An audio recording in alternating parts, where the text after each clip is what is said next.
지난 몇 주 전에 우리는 교회 건축을 위해서 설문조사를 했고요. 그리고 오늘 장로님께서 잘 설명해 주시고 하나하나 분석된 결과를 발표해 주셨습니다. 이 발표를 보면서 여러분은 무슨 생각을 하셨습니까? 또 어떤 마음이 드셨습니까? 저는 이것이 모두 하나하나 기도의 제목처럼 마음에 와 닿았고요. 또 우리 성도님들의 간절한 소망과 열망이 무엇인지를 느끼는 그러한 내용이었습니다. 오늘 우리가 읽은 본문을 존 스토트 목사님은 자신의 책에서 뭐라고 표현했냐면, 사도 바울이 이렇게까지 기도하며 열정을 보인 것은 그가 얼마나 간절히 원하고 있는지 반영하는 내용이다, 이렇게 말을 했습니다. 그러면서 참 의미 있는 말을 덧붙였는데요. 기도는 열망을 표현한다. 말로 표현된 것이든 표현되지 않은 것이든 영혼의 진지한 열망이 기도를 하게 만든다. 그러니까 마음속에 아주 간절한 소망과 열망이 있으면 그것이 기도로 반드시 나오게 되어 있다는 거지요. 저는 이 말에 100% 동감합니다. 간절함이 있을 때 우리는 더 기도하게 되어 있습니다. 마음의 소망 때문에 간절해져서 간절한 기도를 하게 되어 있습니다. 지금 바울이 그런 심정이고 지금 바울이 그런 심정으로 기도하고 있는 것이지요. 그렇다면 바울이 에베소 교회 성도들을 위하여 하나님께 간절하게 기도하는 기도의 내용을 우리가 살펴보면서 우리를 위해 기도해 주시는 사도 바울의 기도인 것처럼 좀 생각하며 오늘 본문을 우리가 나누었으면 좋겠습니다. 본문 내용이 쉽지가 않아요. 참 교리적인 내용들이 많이 담겨져 있는 본문이기 때문에 우리의 마음이 최소한 사도 바울이 우리를 위해서 기도해 주는 내용이다 라는 마음으로 우리가 좀 접하면 더 은혜가 될 줄 믿습니다. 그래서 오늘 우리를 위해 기도해 주시는 기도처럼 바울의 기도를 성령의 은혜 안에서 받기를 축복합니다. 그리고 듣게 되기를 소망합니다. 분명히 저와 여러분에게 하나님께서 큰 위로를 그리고 은혜를 베풀어 주실 줄 믿습니다. 먼저 16절과 17절 말씀 함께 보겠습니다.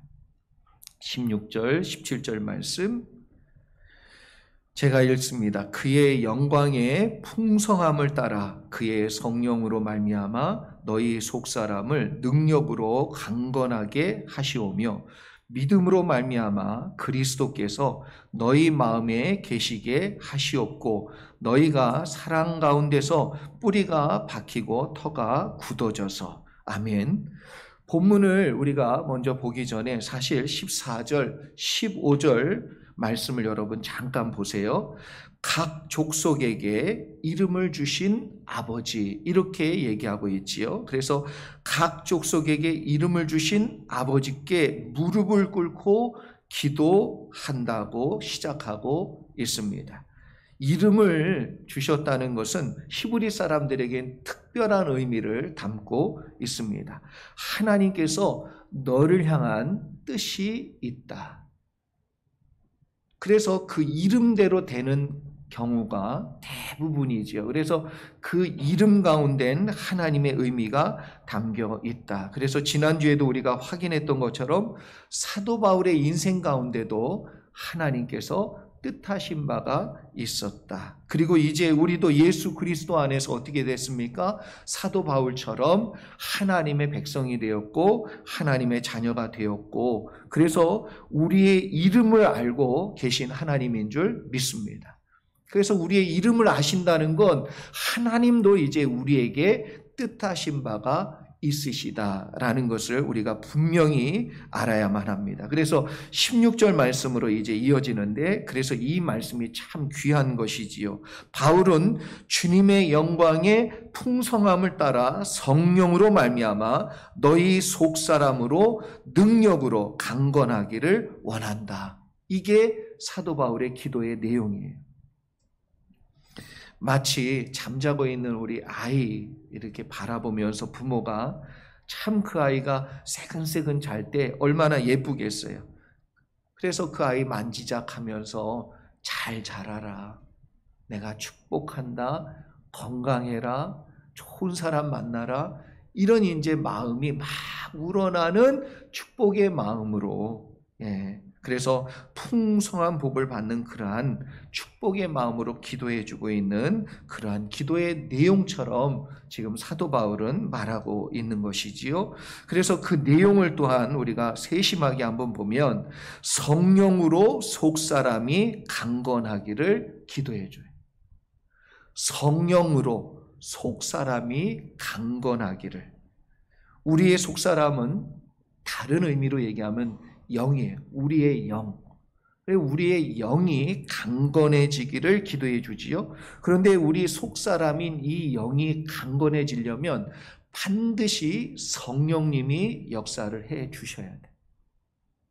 그러면 사람의 힘으로 강건해지지 않습니다. 목회자가 뭐 설교를 기가 차게 잘한다 해도 아니에요. 성령이 그 말씀 속에서 여러분을 터치해 주셔야 돼요. 그래서 저도 아침에 기도하는 거예요. 성령님이 역사해 주시기를. 여러분도 성령이 만져주시기를 소망하는 마음으로 말씀을 대하시고 받으실 수 있기를 바랍니다. 성령께서 우리 안에서 역사하실 때 우리 속에 성령의 능력들이 나타나고 그 능력으로 말미암아 점점 더 강건해지는 은혜를 누리게 되는 거예요. 여러분, 풍선을 불잖아요. 그 안에 공기가 들어가면 커집니다. 그걸 키우려고 다른 방법을 쓸 필요가 없어요. 불면 돼요. 다시 얘기해서 우리 영혼이 강건해지려면 우리 속에 루아흐, 성령의 바람이 들어와 불려지면, 여러분, 강건해지는 은혜는 성령님이 우리 가운데 주시는 복이 될 줄 믿습니다. 그래서 그 강건한 은혜가 우리 안에 어떻게 구체적인 모습으로 나타나는지 이제 17절 말씀을 그래서 보세요. 17절은 뭐라고 설명해 주냐면 우리가 예수 그리스도를 믿게 되면 세 단계의 변화의 과정이 그리고 성장의 과정의 모습이 있다라는 것을 우리에게 말씀해 주고 있습니다. 그런데 사도 바울이 여기서 신앙의 성장과 변화를 어떻게 표현했냐면 마치 농부가 그 농사를 짓는 마음과 표현을 비유적으로 들어가지고요 지금 설명을 해주고 있습니다. 그러니까 농부가 농사를 짓는 것처럼 표현하면서 비유적으로 설명해주고 있어요.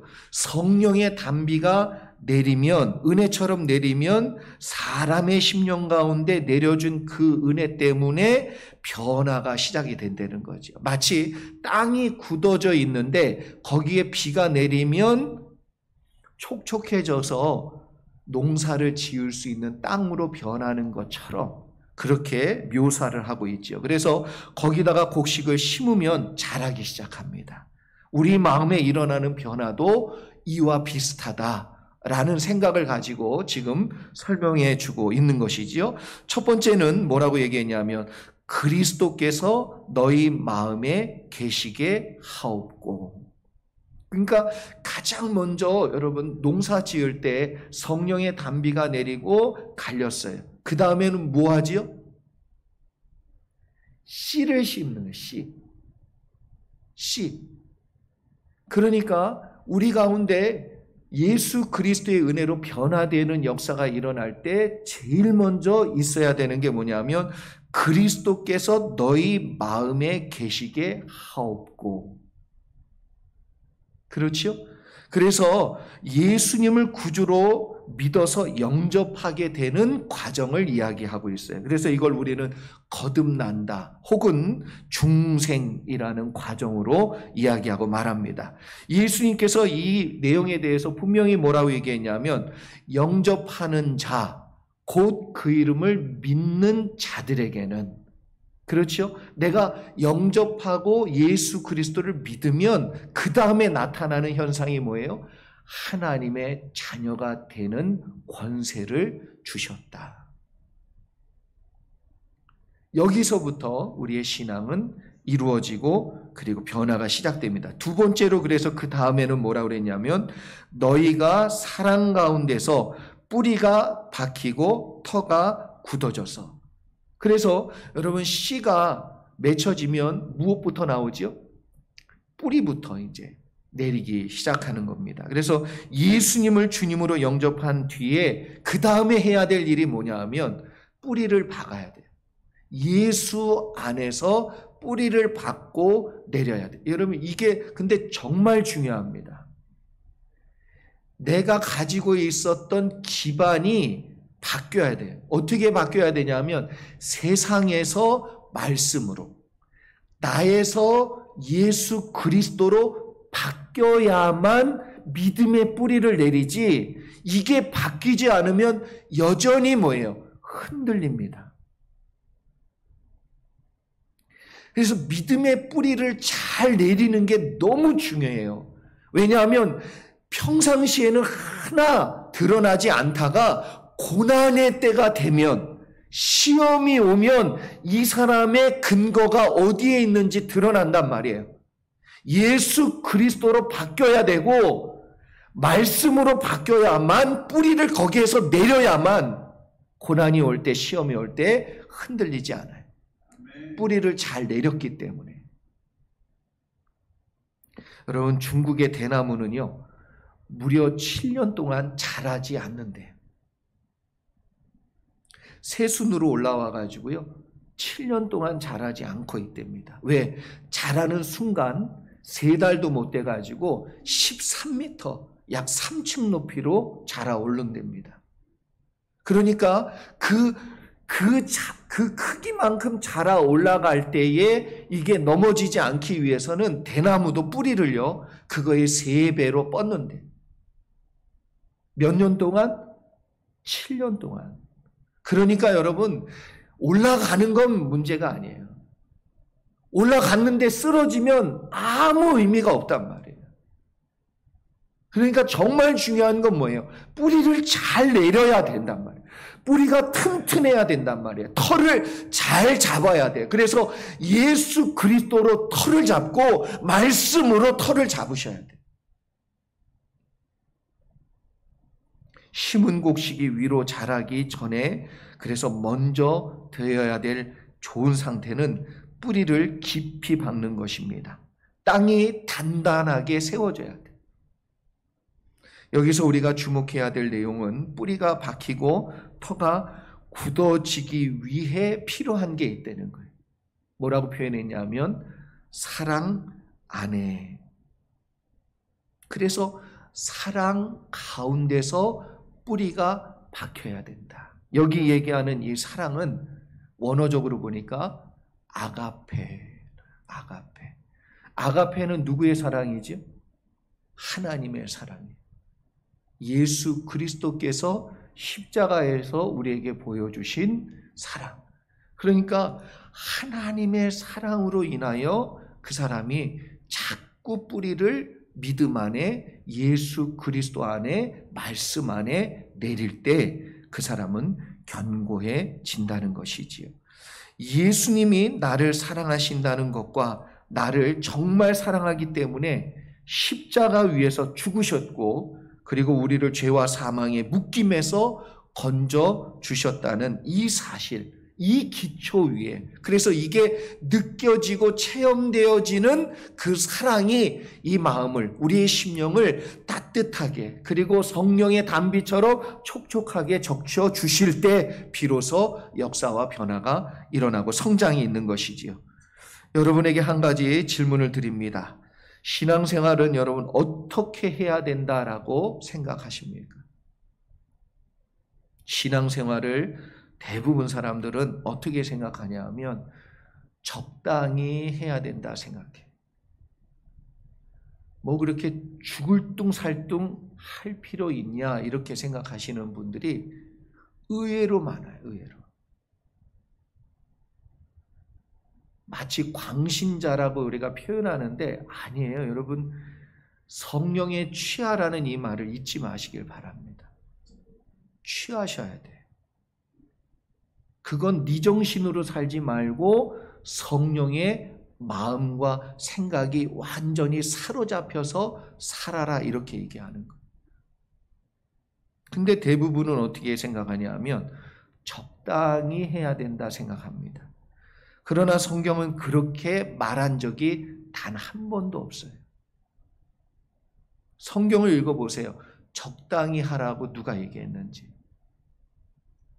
사도 바울은 뭐라고도 표현했냐면, 오늘 본문에서도 보아서 알지만 농사를 지어서 수확물을 거두는 농부처럼 여러분 열심히 하라고 나와 있어요. 최선을 다해서. 여러분, 여러분의 직장의 일을 설렁설렁 하시는 분은 없을 거예요. 생계를 위해서 최선을 다하시잖아요. 특히 바울이 여러분 고린도 교회 성도들에게 뭐라 그랬냐면, 거기가 올림픽의 근원지인 아테네하고 붙어 있어요. 그 아테네하고 가까이 붙어 있기 때문에 운동선수들처럼 절제하며 철저하게 훈련하라고 이야기합니다. 그 말씀이 고린도전서 9장 25절과 26절에 보면 나오는데, 새번역 성경으로 제가 읽어드릴게요. 경기에 나서는 사람은 모든 일에 절제합니다. 그런데 그들은 썩어 없어질 월계관을 얻으려고 절제하는 것이지만 우리는 썩지 않을 월계관을 얻으려고 하는 것입니다. 그러므로 나는 목표 없이 달려들듯이 달리기를 하는 것이 아닙니다. 나는 허공을 치듯이 권투를 하는 것이 아닙니다. 어떻게 해야 됩니까? 여러분, 신앙생활에 목표가 있으십니까? 없다면 대충대충 혹은 설렁설렁 하시는 거예요. 사도 바울은 뭐라고 표현했냐면, 월계관을 얻기 위하여 운동선수처럼 신앙생활하라고 말씀해주고 있습니다. 그렇다면 우리는 신앙생활을 절대로 그냥 취미생활하듯이 1순위, 2순위, 3순위에서 아니 벗어나 이제는 4순위도 아니고 어쩌다 하는 것처럼 하듯이 하시면 안 된다는 거지. 그래서 얻는 것이 없다는 거지. 여러분, 신앙생활을 했는데 얻는 것이 없다. 내가 믿음 생활을 했는데 열매가 없다. 이것만큼 허망한 게 없다는 거예요. 여러분, 예배드리는 시간을 위로받거나 좋은 말씀 1시간 듣고 가는 정도로 생각하시면 안 됩니다. 여러분은 이 말씀을 붙들고요, 일주일 내내 절제하며 순종하며 월계관을 얻기 위해서 달리셔야 돼. 이걸 붙들고. 그래서 메달을 따기 위한 선수처럼, 전쟁에서 싸움을 싸우는 군사처럼, 가족의 생계를 위해서 목숨을 걸고 힘을 다하고 땀을 흘리는 농부처럼 수고하고 절제하고 인내하고 순종하며 이루는 경기라는 것을, 그래서 월계관을 꼭 얻어야 되는 선수처럼 그렇게 신앙생활을 해야 된다는 거예요. 그러니까 잠이 오겠냔 말이에요.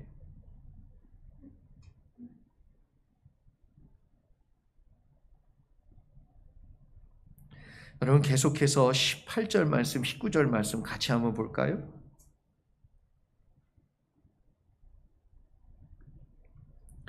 같이 한번 읽습니다. 시작. 능히 모든 성도와 함께 지식에 넘치는 그리스도의 사랑을 알고 그 너비와 깊이와 높이와 깊이가 어떠함을 깨달아 하나님의 모든 충만하신 것으로 너희에게 충만하게 하시기를 구하노라. 그래서 하나님의 그 크신 사랑과 은혜의 길이와 높이와 깊이가 얼마나 큰지를 깨달아 알고 여러분 이게 너무 중요합니다.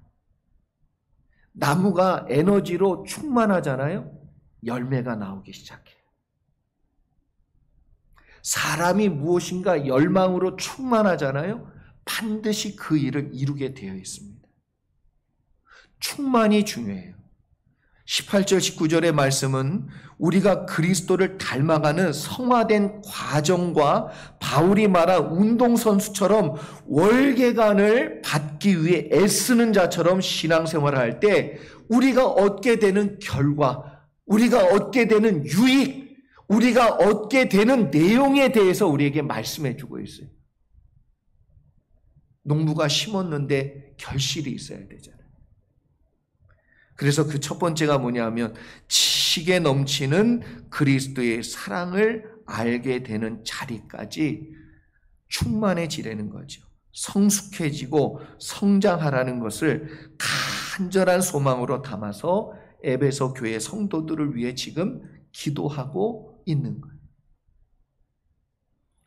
저도 여러분이요, 예수 안에서 씨가 심겨지고 뿌리가 잘 내려서 견고해지고 믿음이 잘 자라서 성장하기를 원합니다. 그런데 여기서 끝나시면 안 돼요. 열매를 맺으셔야 됩니다. 그 열매로 맺어지기 위해 충만하셔야 돼요. 여기서 사도 바울이 지식을 뛰어넘는 그리스도의 사랑이라고 말하고 있다는 것을 여러분 유심히 보시기 바랍니다. 그리스도의 사랑은 우리의 지식으로 알 수 없는 거예요. 아무리 그리스도의 사랑을 지식으로 설명해도 몰라요. 알 수가 없어요. 그래서 여기 지식에 넘치는, 근데 원어적으로 보면 지식을 초월하는 그리스도의 사랑이다, 이렇게 말을 하고 있습니다. 또 한 가지 의미는 지식을 습득하는 과정으로는 절대로 배울 수 없는 것이 바로 그리스도의 사랑이다, 이렇게 말하고 있습니다. 여러분, 어머니의 사랑은 어떻죠? 어머니에 대한 책을 읽었어요. 어머니의 마음은 무엇인지에 대한 책을 읽었어요. 어머니가 되는 법에 대한 책을 읽었어요. 그냥 10,000권이나 읽었다고 칩시다. 어머니 되나요? 어머니의 마음을 아나요?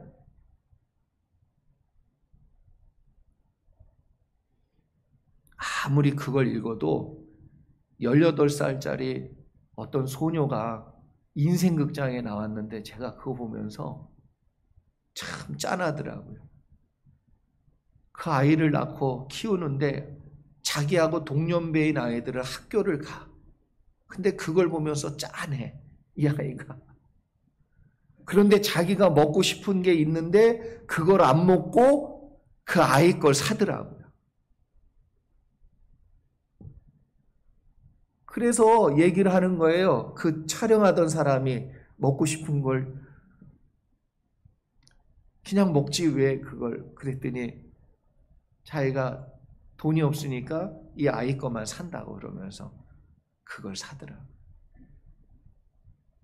이거 가르쳐서 되는 건가요?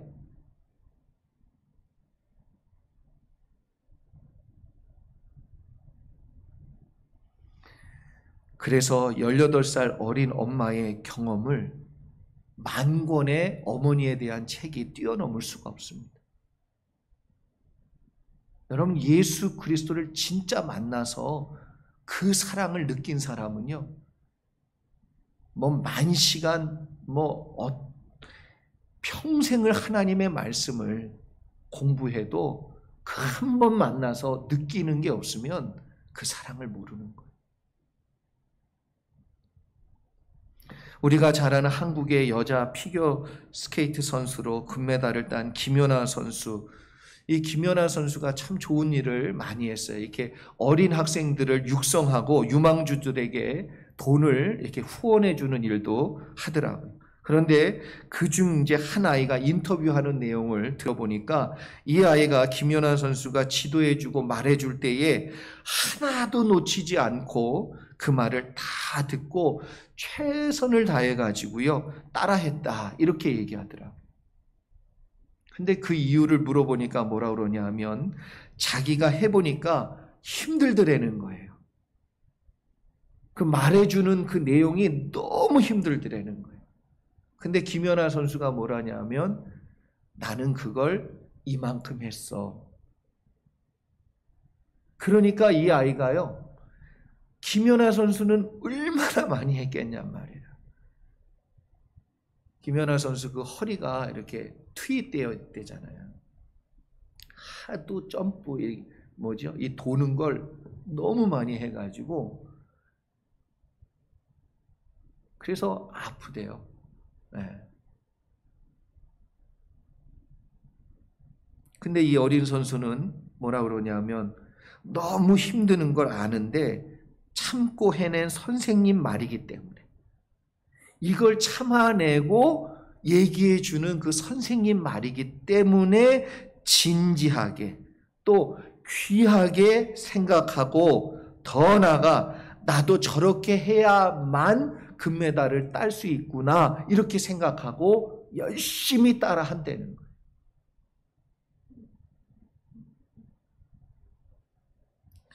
예수님의 사랑을 아는 지식은요 예수님처럼 따라 할 때 배우게 됩니다.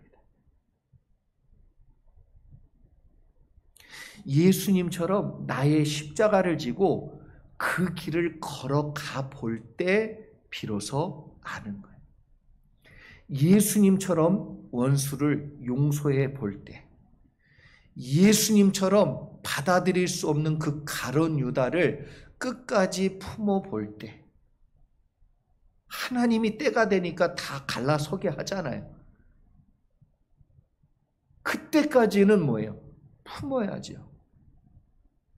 그때까지는 하나님의 말씀을 받아들이고 예수님처럼 나의 십자가로 여기고 품어봐야지요. 그러면 그때 배우는 건 인내가 아니고요. 예수 그리스도의 성품과 영성입니다. 그래서 19절에 바울은 그리스도의 사랑이 얼마나 긴지 그 길이와 높이와 깊이를 깨닫게 되어 하나님의 충만한 은혜가 믿는 자들 가운데 충만하기를 기도하고 있다는 거예요. 저도 우리 성도님들이 이러기를 축복합니다. 정말 주님의 은혜가, 주님의 마음이, 주님의 영성이, 주님의 믿음이 얼마나 길고 높고 깊은지 그걸 경험해야죠. 어떻게 경험합니까? 예수로 충만하셔야 돼요. 성령으로 충만하셔야 돼요. 말씀으로 충만하셔야 됩니다. 그래서 여기서 얘기하는 이 충만이라는 단어가 2번이나 반복해서 나왔는데 하나님의 모든 충만한 것으로 너희에게 충만하게 하기를 구하노라. 앞에서 사용된 충만과 이 뒤에서 사용된 충만은 어원적으로 똑같은 말인데요. 그래서 여기에서 사용된 이 충만의 단어가 여러 가지 내용을 담고 있어요. 그래서 원어적인 내용을 보니까 무슨 의미냐면 구약의 예언이 성취가 되었다 할 때 이 충만이라는 단어를 썼어요. 그리고 하나님의 약속의 말씀이 이루어졌다 그럴 때도 이 충만이라는 단어를 썼고요. 때가 되거나 꽉 찼을 때, 그래서 때가 참에 하나님께서 예수 그리스도를 보내주신 그 때가 찼다라고 얘기할 때도 이 충만이라는 단어를 썼고, 성령 충만, 그리스도의 충만, 또 나아가 죄로 가득하여 채워진 상태를 얘기할 때도 이 충만이라는 단어를 썼다는 거예요. 마지막으로 기쁨이 충만하다 할 때도 이 단어를 사용했습니다. 이렇듯 하나님께서 우리에게 주시는 모든 충만한 것으로 우리에게 말씀이 충만해지고 예수로 충만해지고 때가 충만해지고 성령으로 충만한 역사가 우리 가운데도 이루어지고 나타나기를 주의 이름으로 축원합니다. 충만해져야만 나타나는 거예요. 열매로 나타나요. 결과로 나타나고 은혜로 나타나고 능력으로 나타나고 믿음으로 나타난다는 거예요. 결국 16절부터 19절까지의 말씀을 종합해보면 예수 그리스도 안에서 중생한 우리들이요 성령 안에서 성숙해지고 성화의 과정으로 그래서 자라지요. 그리고 충만하게 되면 열매를 맺고 누리는 과정으로 나가게 된다는 거예요. 그러니까 사도 바울은 이걸 생각하면서 머리에 그리면서 지금 뭐예요? 기도해 주고 있는 거죠. 만약에 우리 교회에 새로운 성도가 왔다. 저는 이 기도가 맞아요. 이 기도를 해줘야죠. 어떤 성도든 하나님의 교회에 왔을 때 예수 그리스도가 그 안에 있고 예수 안에서 자라고 뿌리가 내려서 자라고 그래서 그 안에 충만해져서 결실을 맺고 열매를 맺고 주님의 그 풍성한 은혜 가운데 충만한 그러한 삶을 정말 누리기를 원해요.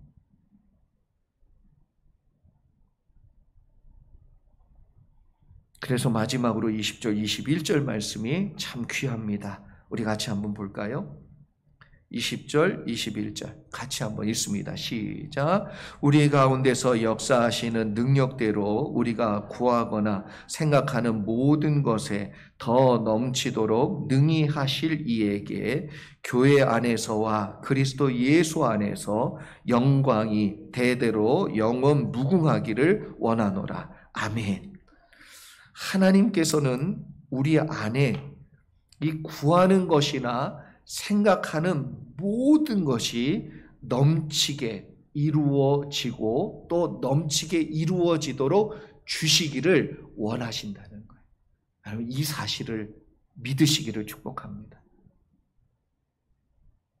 내가 이게 안 돼서 그렇지, 내가 이걸 품지 않아서 그렇고 내가 사도 바울처럼 이렇게 되기를 열망하지 않아서 그렇지, 이게 이루어지면 사도 바울이 지금 기도한 대로 우리 가운데 분명히 이 충만이 있을 뿐만 아니라 그래서 어떻게 된다고요? 우리 안에서 구하는 것이나 생각하는 모든 것이 넘치도록 하나님께로부터 주어질 것이요 누리게 될 거라는 믿음이 있단 말이에요. 이걸 받으셔야 돼요. 이게 저와 여러분이 누려야 될 복이에요.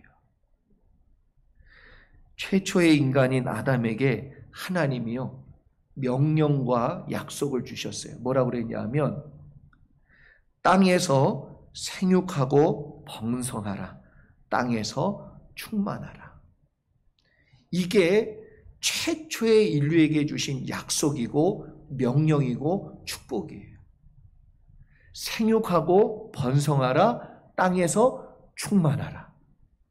그런데 이게 깨져버렸어요. 왜 깨져버렸습니까? 이게 이루어지지 않고 있어요. 왜 그렇습니까? 무엇 때문에 그래요? 아담과 하와의 죄 때문에 그래요. 막혀있기 때문에 그래요.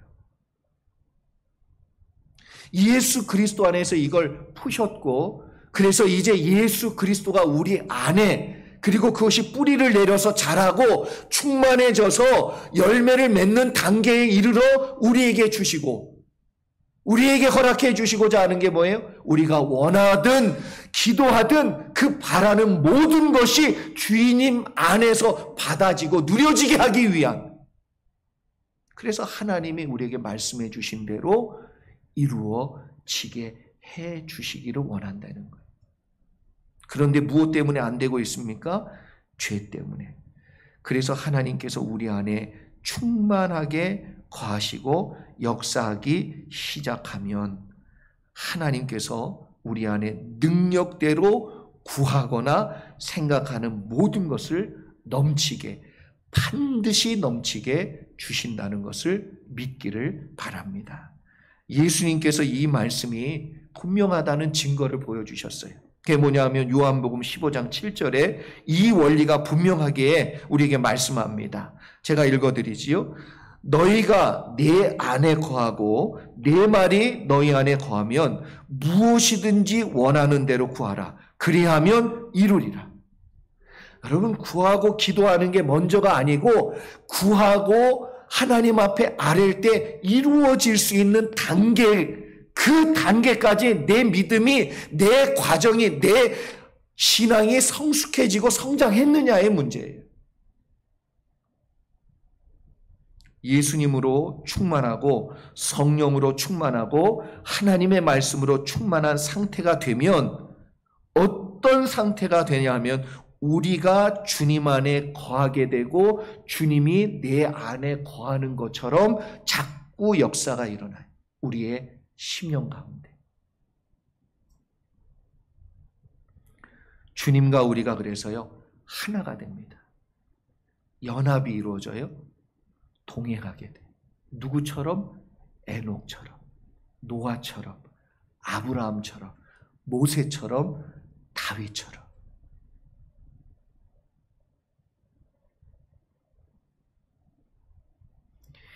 이때에 어떻게 하라는 것이에요? 뭐라고 얘기합니까? 원하는 대로 구하라. 그리하면 이루리라. 그래서 오늘 본문 21절 후반절도 그거와 똑같은 말을 하고 있어요. 뭐라고 그럽니까? 우리가 구하거나 생각하는 모든 것에 더 넘치도록 능히 하실 이가. 하나님은 그런 분이시고요. 그렇게 하기를 원하시고요. 그렇게 다 준비하고 있어요. 뭐만 하면 되냐 하면 예수가 우리 안에 들어와 뿌리를 내리고 자라서 충만해지면, 할렐루야. 저는 우리 성도님들이 다 이러기를 간절히 바라고 축복합니다. 말씀을 맺습니다. 바울이 에베소 성도들이 충만하기를 간절히 소망하는 마음으로 기도했습니다. 성장과 변화의 과정 세 가지 단계로 정리해보면 이렇습니다. 첫 번째는 그리스도 안에서 거하고 뿌리를 깊이 내리는 중생. 그리고 두 번째는 뿌리를 깊게 하고 견고해져서 하나님의 그 충만으로 충만해지는 성화의 과정. 그리고 세 번째는 예수로 충만해진 상태를 누릴 때 주님과 연합되어지는 단계, 그래서 구하는 모든 것이 응답되어지는 은혜를 누리는 그 과정까지. 이것을 좌한 웨슬리는 뭐라고 표현했냐면요, 기독자의 완전. 이 땅에서 기독자가 예수님처럼 완벽하게 똑같이 되는 은혜를 누릴 수 있냐? 좌한 웨슬리는 될 수 있다. 그래서 뭐라고 그랬냐? 이 표현을 그리스도 충만, 그리고 성령 충만, 말씀 충만. 이때 그리스도인은 모든 것에 충만하기에 예수님처럼 누리는 은혜가 있는 줄 믿습니다. 사도 바울은 이런 축복을 성도들이 누리기를 소망했어요. 그래서 간절히 오늘 기도하고 있어요. 저도 이거 한 주간 붙들고 우리 성도들 한 분 한 분이 이렇게 되기를 간절히 기도할 것이고 그러기를 원합니다. 그렇게 될 때 그리스도 안에서 충만을 경험하며 생각하는 것이나 구하는 모든 것이 기도할 때마다 응답되어지는 여러분 복이 있기를 소망합니다. 더 나아가 응답도 중요하지만 더 중요한 게 뭐냐면요, 주님과 늘 동행하며 연합하는 자가 되는 것, 하나님이 늘 함께해 주시는 복이 있는 사람이 되는 것, 그것을 누리는 저와 여러분들 되시기를 주의 이름으로 축원합니다. 우리 같이 기도하겠습니다.